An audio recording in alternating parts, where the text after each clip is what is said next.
چند چیزیں میں گنوا دینا چاہتا ہوں. ختم نبوت کے بعد سب سے بڑا دینی منصب مجددین امت. ان اللہ یبعث فی ہذہ الامہ علی راس کل 100 عام من یجدد لہا دینہا.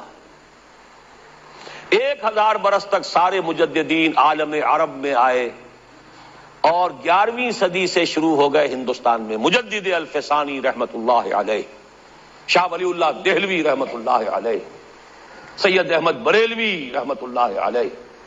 پھر 14ویں صدی میں حضرت شیخ الہند، علامہ اقبال جیسا مفکر، مولانا مودودی جیسا مصنف، مولانا الیاس جیسا مبلغ پوری دنیا میں کہیں نظر نہیں آئے گا. کوئی وجہ تو ہے، اللہ نے سلیکٹ کیا ہے. ان اللہ اصطفیٰ آدم و نوحا وآل ابراہیم وآل عمران علی العالمین. اللہ چن لیا کرتا ہے نا.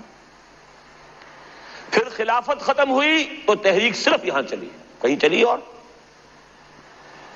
کتنی غیرت تھی، کتنے لوگوں نے جیلوں کے اندر جا کر جو ہے جیلوں کو آباد کیا، کتنوں نے ہجرت کر لی، چلے گئے افغانستان چلے گئے. یہ تو اس صدی کی تاریخ ہے. بدقسمتی ہماری ہے کہ ہم اس سے بھی واقف نہیں. بولی اماں محمد علی کی جان بیٹا خلافت پہ دے دو، ساتھ ہیں تیرے شوکت علی بھی، جان بیٹا خلافت پہ دے دو. اس سے پورا ہندوستان گونج گیا تھا. گاندھی شریک ہوا.